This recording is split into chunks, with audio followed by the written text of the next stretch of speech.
Well, let's now speak to Professor Saths Cooper, who's the founder member of the Black Consciousness Movement. Prof. Cooper, I suppose the differences of opinion are probably understandable given his nature, what he did or didn't do. The Nelson Mandela Foundation said today that F.W. de Klerk's legacy was an uneven one. Does that describe it best, do you think?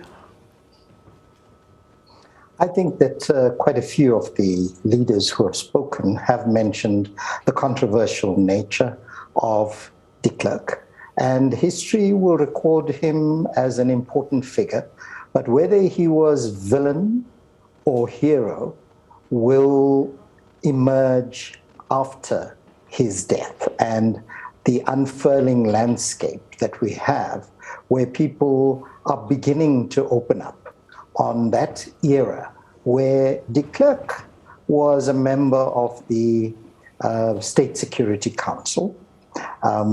He served there for quite a while until he presided over it.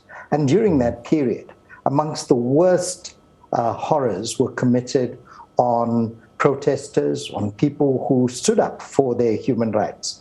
And it's ironic that he has braided about the constitution that was ushered in during democracy, but somehow has not been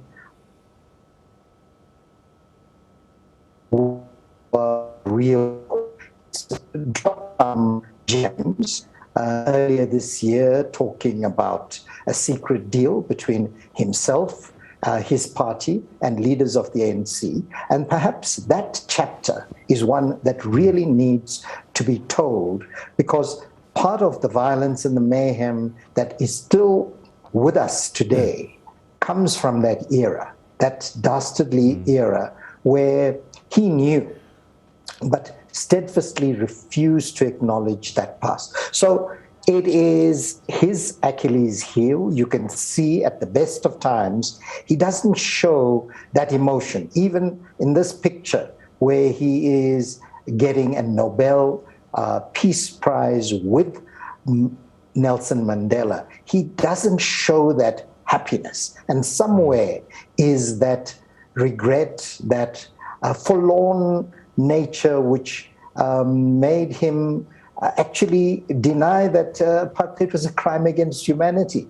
It has been a crime, and that denial will see him go down in history, both as a villain as well as an important figure who ushered in democracy, as President Ramaphosa has pointed out.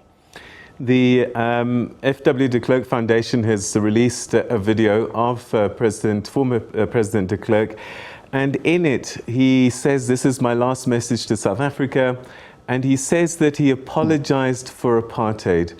And I just wonder if that apology should be taken for what it is, and maybe people will be questioning, why wait until you die to say sorry?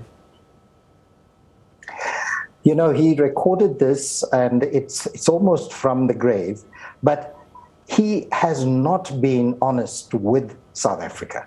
In our worst moments, you've had leadership being honest. Mandela stands out as being quite honest, taking on the issues.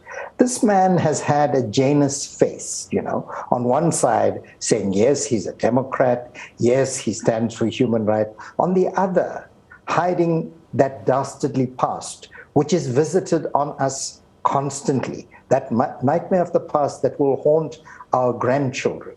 And the sooner it's put to bed, the sooner we exorcise those ghosts, we will be able to breathe freely again and enjoy the fruits of this democracy. Until that period, there will continue to be the kinds of uncertainty and insecurity that we continue to see in this country. Professor Saths Cooper, we're going to have to leave it there. Thank you so much indeed for joining us on the program tonight. You're welcome.